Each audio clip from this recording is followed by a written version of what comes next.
सोच विचार तो बाद लड़ाई लड़ो। जेड़ी लड़ाई तुसी हिंद हुकूमत के खिलाफ पिछले लंबे समय तो लड़ते आ रहे हो, हुण विचार करिए कि उस लड़ाई दे विच सानू कुछ साल दे बाद फिर नमोशी का सामना क्यों करना पैंदा है कि हुकूमत जिहड़ी दिल्ली बैठती है, जिहड़ी नागपुर तो गाइडेंस लेके चलती है, वो बहुत शातिर है, बहुत अमीर है, दुनियावी तौर पे बहुत ताकतवर है। असी लोग क्यों हारते हैं? क्यों करके असी उन्होंने मुताबिक सियासत करते हैं, अपने मुताबिक सियासत नहीं करते। अज दा जिहड़ा साडा सियासतदान है वो नागपुर की सियासत करता है। जिहड़ा नागपुर की सियासत करूगा वो पंजाब पक्की सियासत नहीं कर सकता। वो उस राजसी मॉडल की देन है जिन्हें सानू कंगाल किया है ते असी अडानियां दे सैलो दे मूहरे खड़न लई मजबूर हो गए हैं कि आपां सारे मिलके संत जरनैल सिंह नू शहीद कर दिए, नहीं तो पंजाब पक्की सियासत होने लग जूगी। असी सारे हार जाएंगे, गुरु वाले जित जाएंगे, बाबे वाले जित जाएंगे, बाबर वाले हार जाएंगे।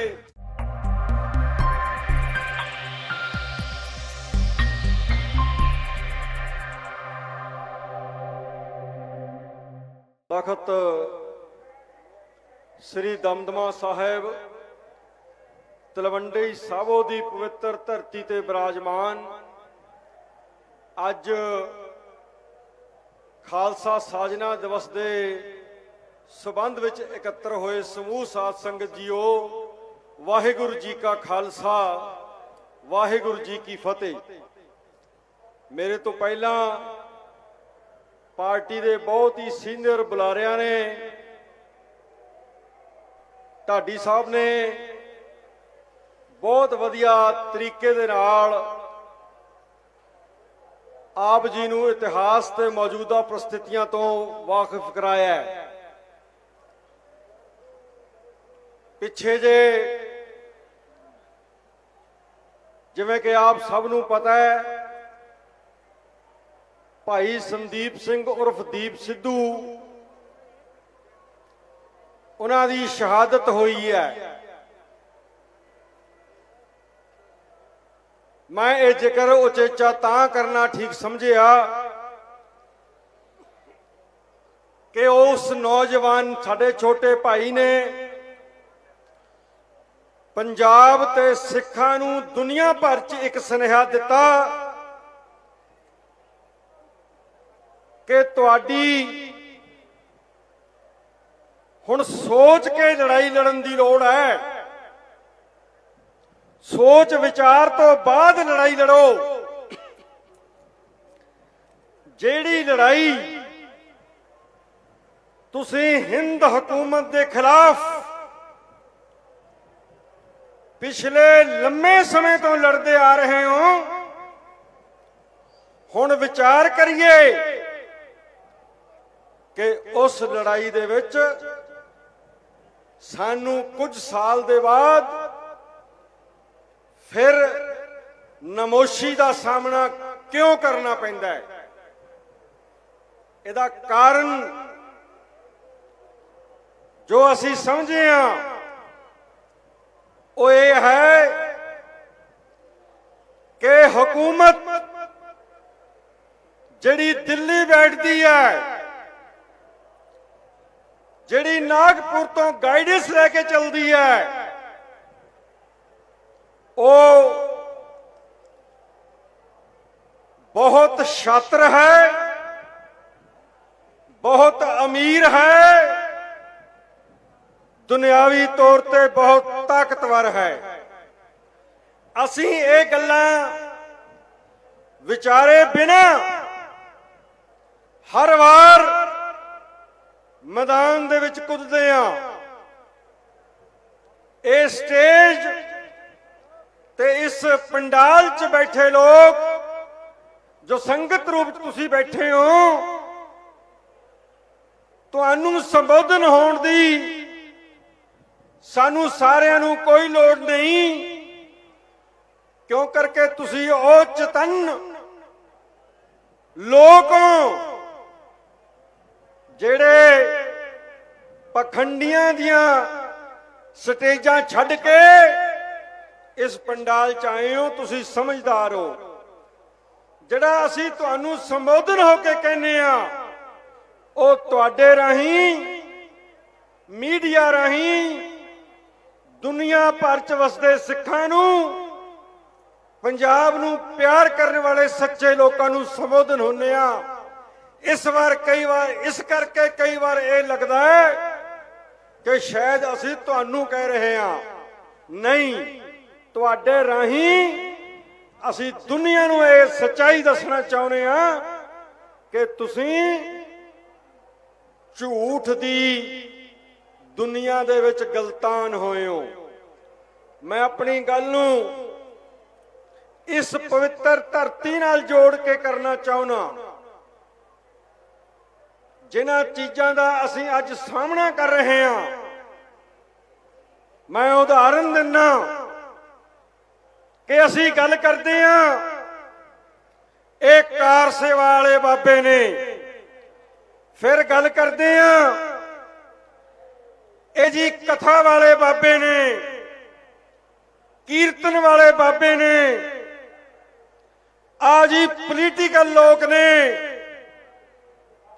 कि यह साडे गुरु की सिक्ख्या मुताबक है?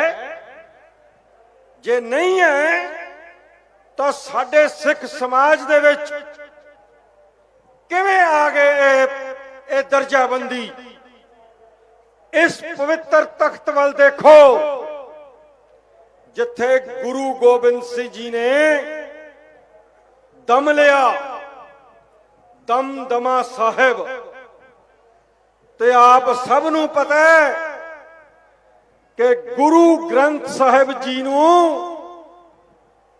दूजी बार ते आखिरी बार इस पवित्र तख्त साहिब दे उपर लिखिया गया। तुहाडे कोल एक गुरुद्वारा साहब इत्थे विराजमान है, सुभाएमान है, जिहदा नाम है लिखणसर। लिखिया गया, तुसी लिखण दी विद्या इत्थों लैके जाने हो। जरा सोचियो, ओ जो ग्रंथ साहिब गुरु ग्रंथ जी बाद च बने, साडे गुरु बने, उन्हां नूं लिखण वाले कौन सी? ओ सी भाई मनी सिंह जी। ते यह भी साडा इतिहास कहंदा है कि भाई मनी सिंह जी ने ते बाबा दीप सिंह जी ने इकट्ठे बैठ के गुरु गोबिंद सिंह सच्चे पातशाह तो आनंदपुर साहिब विखे पाठ दी संथ्या लई सी, पाठ सिक्ख्या सी। कि असीं हुण ये कह दईए कि ये केवल पाठ करने वाले ने भाई मनी सिंह ते बाबा दीप सिंह? नहीं, जदों इस जगह का इतिहास पढ़ोगे सामने तुहानूं एक बुर्ज दिसदा है, वो बाबा दीप सिंह जी का बुर्ज है। उदा निर्माण किने कीता है, उदी सेवा किने कीती है? उदी सेवा बाबा दीप सिंह जी ने कीती है। किसे स्पैशल कार सेवा वाले बाबे नूं नहीं बुलाया गया, उसे बाबा दीप सिंह जी ने कार सेवा की सेवा कीती है। जिन्हां ने गुरु साहब का हुक्म मन के ग्रंथ साहब जी लिख लिख के ਗੁਟਕਾ ਸਾਹਿਬ ਜੀ ਲਿਖ ਲਿਖ ਕੇ ਸੰਗਤਾਂ ਦੇ ਵਿੱਚ ਭੇਜਿਆ। ਉੱਥੇ ਉਹ ਲਿਖਾਰੀ ਹੋ ਗਏ, ਇੱਥੇ ਉਹ ਕਾਰ ਸੇਵਾ ਵਾਲੇ ਬਾਬੇ ਬਣ ਗਏ। ਇਨਸਾਨ ਇੱਕ ਹੈ, ਬਾਬਾ ਦੀਪ ਸਿੰਘ। ਜਦੋਂ ਅੱਗੇ ਚੱਲੋਗੇ, ਉਹ ਬਾਬਾ ਦੀਪ ਸਿੰਘ ਕੇਵਲ ਲਿਖਣ ਵਾਲਾ ਤੇ ਬੁਰਜ ਬਣਾਉਣ ਵਾਲਾ ਬਾਬਾ ਨਹੀਂ ਹੈ। ਉਹੀ ਬਾਬਾ ਦੀਪ ਸਿੰਘ ਲੈਣ ਖਿੱਚਦਾ। ਜਦੋਂ ਦਰਬਾਰ ਸਾਹਿਬ ਤੇ ਹਮਲੇ ਦੀ ਖਬਰ ਉਹਨੂੰ ਕੰਨਾਂ 'ਚ ਪੈਂਦੀ ਹੈ, ਉਹੀ ਕਾਰ ਸੇਵਾ ਵਾਲਾ ਬਾਬਾ, ਉਹੀ ਲਿਖਣ ਵਾਲਾ ਬਾਬਾ, ਉਹੀ ਮਹਾਰਾਜ ਤੋਂ ਸੰਥਿਆ ਲੈ ਕੇ ਗ੍ਰੰਥ ਸਾਹਿਬ ਜੀ ਸਮਝਣ ਵਾਲਾ ਬਾਬਾ ਮਹਾਨ ਵਾਰੀਅਰ ਬਣ ਜਾਂਦਾ ਹੈ, ਫੌਜੀ ਜਰਨੈਲ ਬਣ ਜਾਂਦਾ ਹੈ। ਬਾਬਾ ਦੀਪ ਸਿੰਘ ਸ਼ਹੀਦ ਬਣ ਜਾਂਦਾ ਹੈ। ਇਹ ਗੱਲ ਇੱਥੋਂ ਅੱਜ ਸਮਝ ਕੇ ਜਾਇਓ ਕਿ ਤੁਹਾਡੇ 'ਚ ਕੋਈ ਸਿੱਖ ਐਸਾ ਨਹੀਂ ਹੁੰਦਾ ਜਿਹੜਾ ਧਾਰਮਿਕ ਹੋਰ ਹੋਵੇ, ਰਾਜਨੀਤਿਕ ਹੋਰ ਹੋਵੇ ਤੇ ਕਾਰ ਸੇਵਾ ਵਾਲਾ ਹੋਰ ਹੋਵੇ। ਨਹੀਂ, ਇੱਕ ਹੀ ਸਿੱਖ, ਗੁਰੂ ਨਾਨਕ ਇੱਕ ਹੈ। ਉਹਨੂੰ ਧਾਰਮਿਕ ਕਹਿ ਲੋ, ਪੋਲੀਟੀਕਲ ਕਹਿ ਲੋ, ਧਾਰਮਿਕ ਕਹਿ ਲੋ, ਕੁਝ ਕਹਿ ਲੋ, ਉਹੀ ਬਾਬਾ ਨਾਨਕ ਤੁਹਾਨੂੰ ਧਰਮ ਦੀ ਸਿੱਖਿਆ ਸਮਝਾਉਂਦਾ ਹੈ। ਉਹੀ ਬਾਬਾ ਨਾਨਕ ਬਾਬਰ ਦੇ ਮੂਹਰੇ ਖੜ ਜਾਂਦਾ ਹੈ, ਬਾਬਰ ਤੂੰ ਜਾਬਰ ਹੈ। ਜਿੰਨੇ ਇੱਥੇ ਬੈਠੇ ਨੇ, ਇਹ ਭਾਈ ਮਨੀ ਸਿੰਘ ਬਾਬਾ ਦੀਪ ਸਿੰਘ ਜੀ ਦੀ ਸੋਚ ਦੀ ਪਹਿਰੇਦਾਰੀ ਕਰਨ ਦੀ ਕੋਸ਼ਿਸ਼ ਕਰ ਰਹੇ ਨੇ। ਗੁਰੂ ਸੱਚੇ ਪਾਤਸ਼ਾਹ ਤੋੜ ਨਿਭਾ ਦੇਵੇ। ਅੱਜ ਦੀ ਸਿਆਸਤ ਮਾਰ ਕਿਉਂ ਖਾ ਗਈ? ਵੰਡੀਆਂ ਪਾਈਆਂ ਦਿੱਲੀ ਤੇ ਨਾਗਪੁਰ ਨੇ ਸਵੀਕਾਰ ਕਰ ਲੀਆਂ, ਤੁਸੀਂ ਅਸੀਂ। ਮੈਂ ਫਿਰ ਕਹਿਣਾ, ਮੈਂ ਤੁਹਾਡੇ ਰਾਹੀਂ ਉਹਨਾਂ ਸਿੱਖਾਂ ਨੂੰ, ਉਹਨਾਂ ਦਾਨਸ਼ਵਰ ਲੋਕਾਂ ਨੂੰ ਸਮਝਾਉਣਾ ਚਾਹਨਾ ਜਿਹੜੇ ਨਾਗਪੁਰ ਦਿੱਲੀ ਦੀ ਚਾਲ ਵਿੱਚ ਫਸ ਗਏ। ਅੱਜ ਦੀ ਸਿਆਸਤ ਅਸੀਂ ਲੋਕ ਕਿਉਂ ਹਾਰਦੇ ਹਾਂ? ਕਿਉਂ ਕਰਕੇ ਅਸੀਂ ਉਹਨਾਂ ਮੁਤਾਬਕ ਸਿਆਸਤ ਕਰਦੇ ਹਾਂ, ਆਪਣੇ ਮੁਤਾਬਕ ਸਿਆਸਤ ਨਹੀਂ ਕਰਦੇ। ਸਾਡੀ ਸੋਚ ਦੀ ਸਿਆਸਤ, ਜਿਵੇਂ ਮੈਂ ਦੱਸਿਆ, ਆਪਣੇ ਆਪਣੇ ਸਮੇਂ 'ਚ ਬਾਬਾ ਦੀਪ ਸਿੰਘ ਜੀ, ਭਾਈ ਮਨੀ ਸਿੰਘ ਜੀ ਨੇ ਕੀਤੀ। ਭਾਈ ਮਨੀ ਸਿੰਘ ਜੀ ਨੇ ਰਾਜਸੀ ਫੈਸਲਾ ਵੀ ਕੀਤਾ ਤੇ ਬੰਦ ਵੀ ਕਟਵਾਇਆ। ਅੱਜ ਦਾ ਜਿਹੜਾ ਸਾਡਾ ਸਿਆਸਤਦਾਨ ਹੈ, ਉਹ ਨਾਗਪੁਰ ਦੀ ਸਿਆਸਤ ਕਰਦਾ ਹੈ। ਜਿਹੜਾ ਨਾਗਪੁਰ ਦੀ ਸਿਆਸਤ ਕਰੂਗਾ, ਉਹ ਪੰਜਾਬ ਪੱਖੀ ਸਿਆਸਤ ਨਹੀਂ ਕਰ ਸਕਦਾ। ਹੁਣ ਇਹ ਕਹਿ ਕੇ ਹਟੇ ਨੇ ਕਿ ਅਡਾਨੀ ਦੇ ਸੈਲੋ ਦੇ ਅੱਗੇ ਜ਼ਿਮੀਂਦਾਰਾਂ ਦੀਆਂ ਭੀੜਾਂ ਮਾਫ ਕਰਿਓ। ਉਹ ਉਸ ਰਾਜਸੀ ਮਾਡਲ ਦੀ ਦੇਣ ਹੈ ਜਿਹਨੇ ਸਾਨੂੰ ਕੰਗਾਲ ਕੀਤਾ ਹੈ ਤੇ ਅਸੀਂ ਅਡਾਨੀਆਂ ਦੇ ਸੈਲੋ ਦੇ ਮੂਹਰੇ ਖੜਨ ਲਈ ਮਜਬੂਰ ਹੋ ਗਏ ਹਾਂ। ਕਿਉਂਕਿ ਪੰਜਾਬ ਦੇ ਲੋਕ ਨਾਗਪੁਰੀ ਤੇ ਦਿੱਲੀ ਪੱਖੀ ਸਿਆਸਤ ਨੂੰ ਵੋਟ ਪਾਉਂਦੇ ਨੇ। ਸਾਡਾ ਪ੍ਰਵਾਨਿਤ ਅੱਜ ਦੇ ਸਮੇਂ ਦਾ ਆਖਰੀ ਸਿਆਸਤਦਾਨ ਸੰਤ ਜਰਨੈਲ ਸਿੰਘ ਭਿੰਡਰਾਂਵਾਲਾ ਸੀ। ਜਦੋਂ ਉਹ ਉਭਰਿਆ, ਦੰਦਲਾਂ ਪੈ ਗਈਆਂ ਨਾਗਪੁਰ ਤੇ ਦਿੱਲੀ ਨੂੰ ਕਿ ਜੇ ਇਹਦੇ ਪਿੱਛੇ ਪੰਜਾਬ ਦਾ ਨੌਜਵਾਨ चल पिया। ये पंजाब पक्षी सियासत करूगा, बहाने बनाओ, बादलों नूं गठो, टोड़े नूं मनाओ, कांग्रेस की ड्यूटी लाओ कि आपां सारे मिल के संत जरनैल सिंह नूं शहीद कर दिए, नहीं तो पंजाब पक्षी सियासत होण लग जूगी। असी सारे हार जाएंगे, गुरु वाले जित जाएंगे, बाबे वाले जित जाएंगे, बाबर वाले हार जाएंगे। ਉਹ ਸੈਲੋ ਤੋਂ ਪਤਾ ਲੱਗਦਾ ਹੈ ਕਿ ਅਸੀਂ ਕਿਉਂ ਕੰਗਾਲ ਹੋਏ ਆ।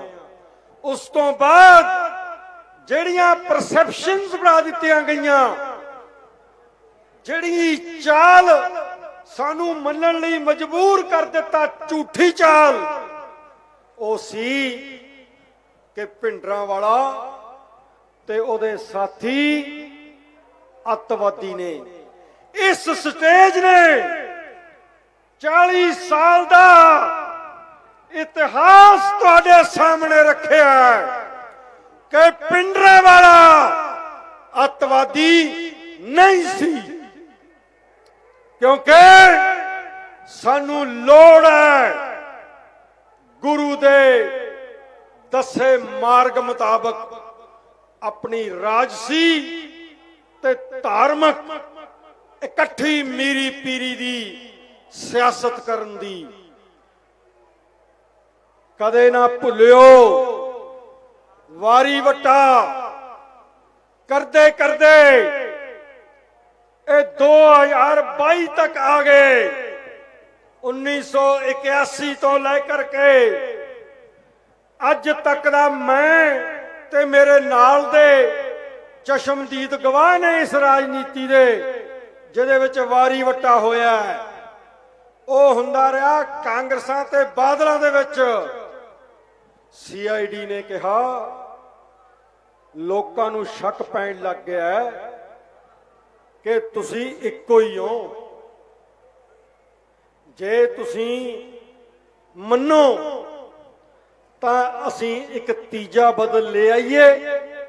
ਕੋਈ ਨਹੀਂ, 5-5 ਵਾਰੀ 5-5 ਸਾਲ ਵਾਲੀ ਜਿਹੜੀ ਵਾਰੀ ਹੈ ਉਹ 1-5 ਸਾਲ ਹੋਰ ਵੱਧ ਜਾਣਗੇ, ਲੋਕਾਂ ਨੂੰ ਮੂਰਖ ਬਣਾ ਲਾਂਗੇ। ਇਹ ਦਿੱਲੀ ਤੇ ਨਾਗਪੁਰ ਅੱਜ ਤੋਂ 8 ਸਾਲ ਪਹਿਲਾਂ ਮੀਟਿੰਗਾਂ ਹੋਈਆਂ ਨੇ। ਫਿਰ ਆਈ ਆ ਆਪ, ਇਹ ਸਮਝੌਤੇ ਦੇ ਤਹਿਤ ਆਈ ਹੈ। ਭੁਲੇਖਾ ਤੁਸੀਂ ਖਾ ਗਏ ਮੇਰੇ ਪੰਜਾਬ ਦੇ ਲੋਕੋ, ਧੋਖਾ ਤੁਸੀਂ ਖਾ ਗਏ। ਅਸੀਂ ਭੁਲੇਖਾ ਨਹੀਂ ਖਾਦਾ, ਸਾਨੂੰ ਇੱਕ ਹੀਰਾ ਮਿਲ ਗਿਆ। ਤੁਰਦਿਆਂ ਤੁਰਦਿਆਂ ਦੀਪ ਸਿੱਧੂ ਤਾਂ ਯਾਦ ਕੀਤਾ ਆਪਣਾ ਪੁੱਤ, ਆਪਣਾ ਭਰਾ। ਉਹੀ ਗੱਲਾਂ ਜਿਹੜੀਆਂ ਸੰਤ ਜਰਨੈਲ ਸਿੰਘ ਜੀ ਨੇ ਸਮਝਾਈਆਂ, ਜਿਹੜੀਆਂ ਸਿਮਰਨਜੀਤ ਸਿੰਘ ਮਾਨ ਤੇ ਉਹਦੀ ਪਾਰਟੀ ਨੇ ਸਮਝਾਈਆਂ, ਉਹੀ ਗੱਲਾਂ ਇੱਕ ਵਿਲੱਖਣ ਤਰੀਕੇ ਦੇ ਨਾਲ ਦੀਪ ਸਿੱਧੂ ਜਦੋਂ ਕਰਨ ਲੱਗਿਆ, ਮੇਰੇ ਬੱਚਿਆਂ ਨੂੰ, ਉਹਦੇ ਛੋਟੇ ਭਰਾਵਾਂ ਨੂੰ, ਪੰਜਾਬ ਦੇ ਨੌਜਵਾਨਾਂ ਨੂੰ ਸਮਝਾਉਣ ਲੱਗੀ। ਫਿਰ ਉਹੀ ਹੋਇਆ। ਉਹ ਕਹਿੰਦੇ ਓਏ ਸੰਭਲ ਜੋ ਬਾਦਲੋ, ਕਾਂਗਰਸੀਓ, ਆਪ ਵਾਲਿਓ ਸਮਝ ਜੋ। ਉਹੀ ਵਰਤਾਰਾ ਫਿਰ ਵਰਤਣ ਲੱਗੇ। ਪਿੰਡਰਾਂ ਵਾਲਿਆਂ ਵਾਂਗ ਇਹਦੇ ਮਗਰ ਵੀ ਨੌਜਵਾਨ ਲੱਗ ਗਏ ਨੇ। ਫਿਰ ਨਸਲਾਂ ਦੇ ਨਾਲ, ਫਸਲਾਂ ਦੇ ਨਾਲ ਨਸਲਾਂ ਦੀ ਲੜਾਈ ਸ਼ੁਰੂ ਹੋਣ ਲੱਗੀ ਏ। ਫਿਰ ਹੋਣ ਦੀ ਲੜਾਈ ਸ਼ੁਰੂ ਹੋਣ ਲੱਗੀ ਏ। ਹੁਣ ਜਲਦੀ ਕਰੋ, ਸਾਰੇ ਆਪਣੀਆਂ ਵੋਟਾਂ ਇੱਧਰ ਉੱਧਰ ਕਰਕੇ ਆਪਣੇ ਵਰਗੀ ਆਪ ਪਾਰਟੀ ਅੱਗੇ ਲਿਆਓ। ਦੀਪ ਦਾ ਅਸੀਂ ਕੰਮ ਕਰ ਦਿੰਨੇ ਆ, ਉਹਨੂੰ ਅਸੀਂ ਉਹਨਾਂ ਦੀ ਭਾਸ਼ਾ 'ਚ ਮਾਰ ਦਿੰਨੇ ਆ। ਕਿਉਂਕਿ ਨਾ ਤਾਂ ਸੰਤ ਜਰਨੈਲ ਸਿੰਘ ਜੀ ਦੀ ਜਦੋਂ ਗੱਲ ਸਮਝ ਆ ਗਈ ਉਹਦਾ ਕੋਈ ਬਦਲ ਸੀ ਉਹਨਾਂ ਕੋਲ, ਨਾ ਦੀਪ ਦੀ ਗੱਲ ਜਦੋਂ ਸਾਡੇ ਨੌਜਵਾਨਾਂ ਨੂੰ ਸਮਝ ਆ ਗਈ ਉਹਦਾ ਕੋਈ ਬਦਲ ਸੀ। ਇੱਕ गल कह के मैं खत्म करदा। हे इस पंडाल च बैठे लोको, तुहानू ये मान जांदा है, तुसी इस स्टेज नू समझदे आए हो 40 साल तो। ये एक ऐसा दीवा है श्रोमणी अकाली दल अमृतसर, जेड़ा जगदा दीवा है ते कुदरत दी अटल सच्चाई है कि जगदा दीवा ही बुझिया दीवियां नू जगा सकदा है। लखां बुझे दीवियां दे विच ताकत नहीं हुंदी कि ओ एक भी होर बुझे होए दीवे नू जगा सके। तुहाडी स्टेज उस गुरु दी सोच जिहड़ी संत जरनैल सिंह राही सानू समझ आई। सिमरनजीत सिंह, मैं बार बार ये गल कहांगा, चाहे कोई नाराज होवे चाहे कोई खुश होवे, जिन्ने धड़े ने पंजाब दे विच, इन्हां चों केवल ते केवल सिमरनजीत सिंह मान ते उहदी पार्टी है जिहड़ी निरंतर तुरदी रही है। ओ जगदा दीवा जिहड़ा साडे समय च संत जरनैल सिंह दोबारा जगा के गया सी, उस दे खातर दीप सिद्धू नू भी लग्या कि हाँ यार एक स्टेज है, एक स्टेज है, वो 40 साल तो सांभी हुई है, वो सिमरनजीत सिंह मान ने सांभी है।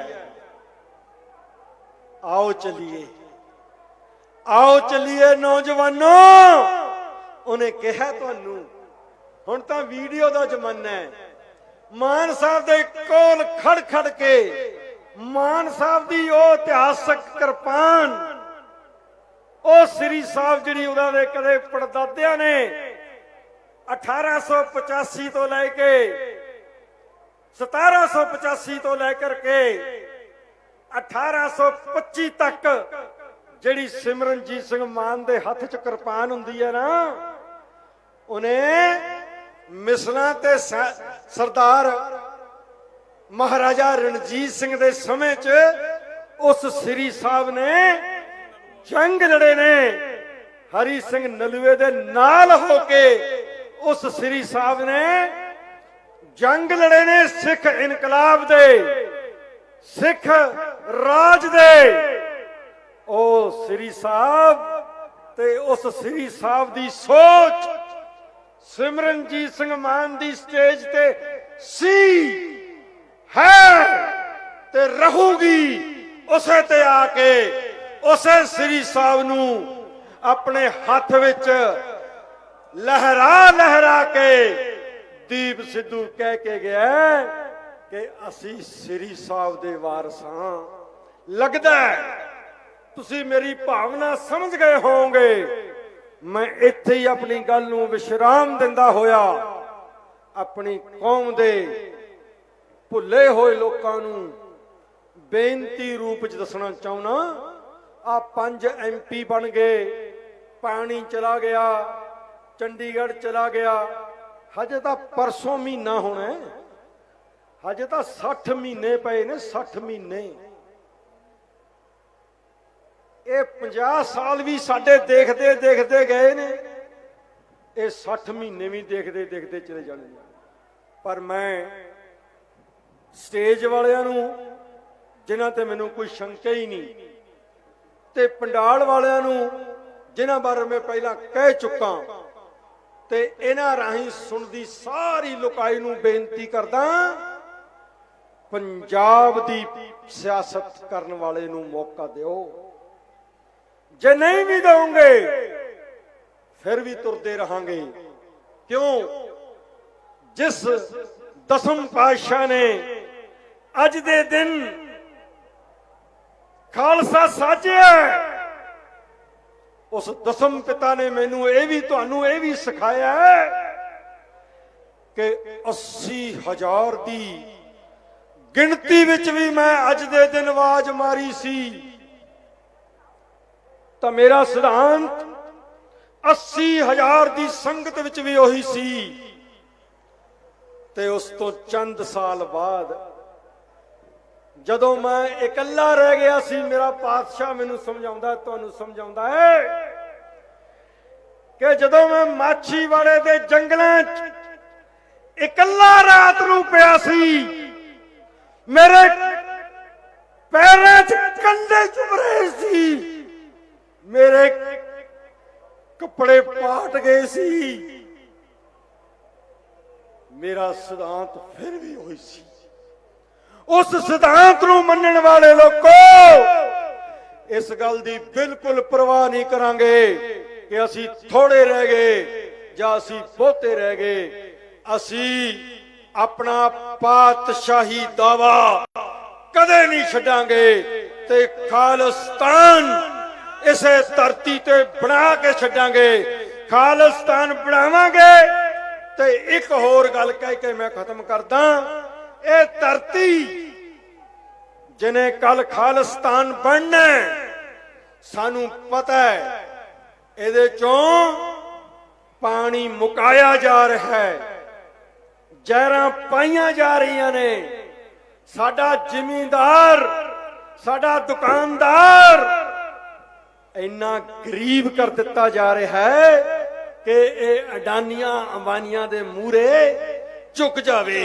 ਨਹੀਂ, ਆ ਸਟੇਜ ਜਦ ਤੱਕ ਜਿਉਂਦਾ ਹੈ ਉਨੀ ਦੇਰ ਤੱਕ ਇਹ ਗੁਰੂ ਗੋਬਿੰਦ ਸਿੰਘ ਸੱਚੇ ਪਾਤਸ਼ਾਹ ਦੀ ਪੁੱਤਰ ਹੋਣ ਦੇ ਨਾਤੇ ਪਿੱਠ ਨਹੀਂ ਲੱਗਣ ਦੇਗੀ। ਹਮ ਚਾਹਤ ਪਾਤਸ਼ਾਹੀ ਦਾਵਾ। ਵਾਹਿਗੁਰੂ ਜੀ ਕਾ ਖਾਲਸਾ, ਵਾਹਿਗੁਰੂ ਜੀ ਕੀ ਫਤਿਹ।